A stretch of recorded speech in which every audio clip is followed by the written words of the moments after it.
Une roue électrique, c'est un assemblage de 3 lignes majeures. La ligne de perception, la ligne de commande, la ligne de puissance.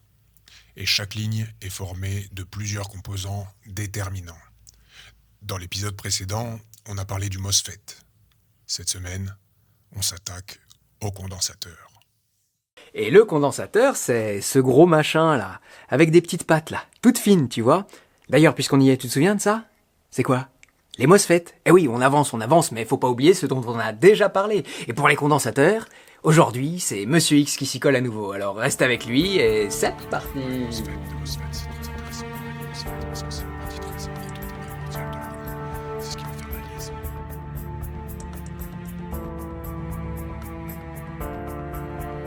Entre la batterie et le moteur, il y a les MOSFET. Et entre la batterie et les MOSFET, il y a les condensateurs. Salut Raphaël. Le condensateur, ou capacitor en anglais, c'est juste un dipôle polarisé qui est utilisé pour stocker et délivrer du courant en fonction de la tension qui passe à ses bornes. Oui, je sais, dit comme ça peut te paraître un peu compliqué, mais t'inquiète pas, on va tout simplifier. Le condensateur dans nos roues, il est placé entre la batterie et le MOSFET. Et souviens-toi, le MOSFET laisse passer plus ou moins de courant, donc il faut en effet que les réservoirs de courant soient placés avant. Et justement, un condensateur, c'est un réservoir de courant. C'est une mini-batterie intermédiaire qui a la capacité de se charger et de se décharger très rapidement pour compenser les écarts d'appel de courant. Son rôle, c'est de lisser et filtrer les appels de courant. Par contre, il y a une grande différence entre une batterie et un condensateur pour que les choses soient claires. Une batterie, c'est un stockage d'énergie lent et grand. Un condensateur, c'est un stockage faible et qu'on peut dégainer rapidement. Je te donne un exemple.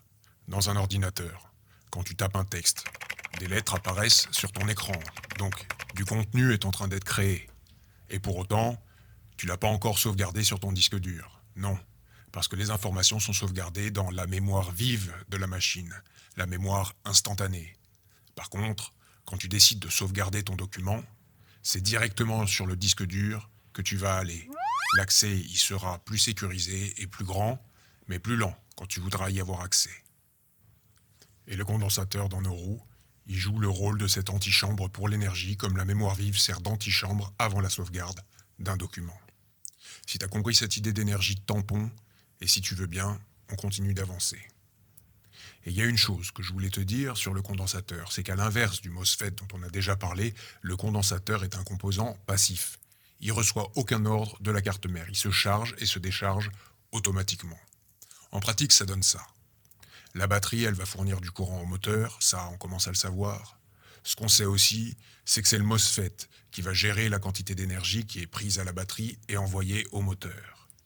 Mais une roue, c'est absolument pas linéaire dans son comportement. La roue, pour rouler correctement, elle doit s'adapter à son environnement, qui est fait de micro-perturbations, de routes pas parfaitement lisses, pas parfaitement plates, d'une conduite faite d'accélération et de freinage permanent. Alors, sans arrêt, il y a des pics et des creux de courant. À chaque instant, des petits, des microscopiques et des grands. Et on se retrouve avec un signal qui a beaucoup de bruit dedans. Donc, il faut un composant pour lisser ce signal. Il faut un composant pour compenser les chutes et absorber les pics de courant.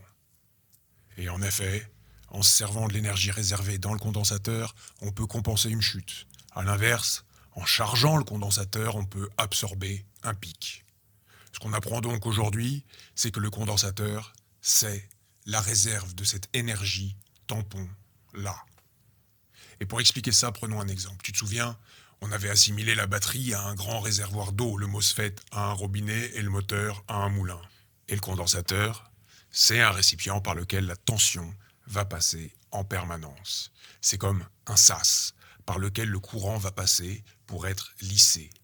Et en sortie de ce sas, on aura un signal plus propre, moins accidenté. Et pour que cette image de lissage du signal soit plus claire, on pourrait donner à ce sas la forme d'un entonnoir. Peu importe la qualité des flux qui entrent, on aura un joli flux d'énergie à sa sortie. Et alors, pour faire tout ça, le condensateur possède des caractéristiques à surveiller.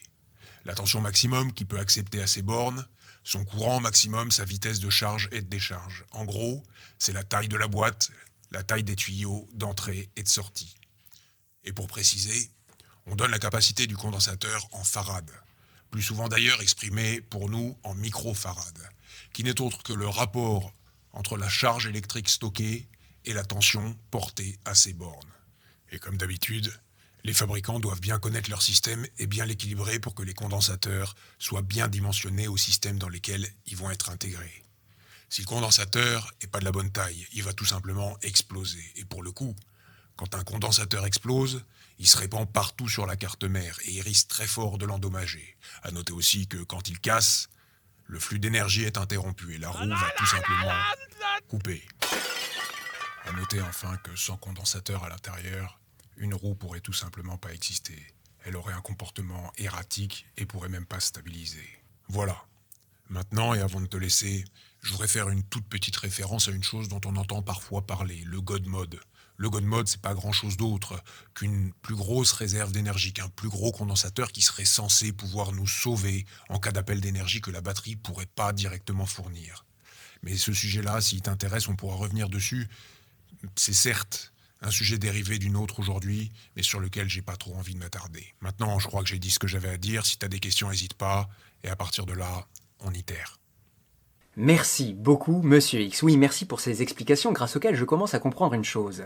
Quand je veux bricoler ma roue, on m'a toujours dit d'abord évidemment de débrancher la batterie, mais ensuite ne pas oublier de rallumer la roue. Pourquoi ? Parce que quand on rallume une roue, même quand les batteries sont débranchées, il y a une espèce de soubresaut. La roue se rallume, comme par magie. Aujourd'hui, on a compris que c'est pas de la magie, c'est simplement les condensateurs qui finissent de se décharger. Et puis, merci aussi Monsieur X, parce que si on regarde cette carte mère de plus près, cette carte mère, c'est une carte mère de V8. On le sait parce que c'est marqué dessus, là, tu vois ?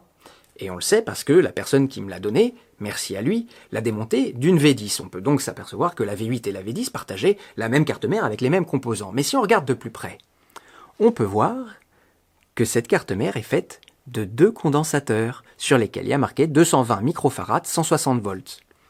Maintenant, c'est des chiffres avec lesquels on a été familiarisé. Si on regarde d'encore plus près, Monsieur X m'a appris que sur un condensateur, il y a toujours une bande, là, imprimée. Ça correspond à la patte négative du condensateur. Et si on regarde de l'autre côté, regarde bien là, tu vois le triangle là ? C'est quand le condensateur doit éclater, il y a une espèce de faiblesse à ce niveau-là, exprès pour que ça éclate vers l'avant. Alors là, ça abîmerait ça. Peut-être que c'est mieux d'abîmer cette partie-là de la carte mère que ça explose partout. Voilà. J'ai rien d'autre à ajouter. Je crois que je t'ai transmis tout ce qu'il m'a transmis à moi. Voilà, maintenant cette vidéo est vraiment terminée. Maintenant c'est à toi de jouer, tu sais ce qu'il te reste à faire. Tu peux liker et partager cette vidéo. Tu peux aussi t'abonner si je ou ce qu'on fait te plaît. Petite parenthèse en forme de post-scriptum. Ce Monsieur X, tout le monde aura bien compris que c'est ma voix, que j'ai déformée, tout ça pour de la mise en scène. Mais il faut quand même que je remercie tous les gens qui sont derrière et qui m'aident. Il y a des abonnés, oui. La semaine dernière, il y a des gens qui m'ont contacté, qui m'ont dit « Attends, machin ». Et il y a aussi le Monsieur X qui m'a donné l'idée, qui continue de m'accompagner. Et puis il y en a quelques-uns qui se reconnaîtront, à qui j'hésite pas à poser des questions quand ma connaissance est d'un coup limitée. Voilà, donc merci à tous, vraiment, de m'aider. Merci à toi de regarder et merci à tous ceux qui sont avec moi. Finalement, Bonheur sur scène, ça commence à devenir une petite famille et c'est plutôt sympa. En toute humilité, évidemment. Allez,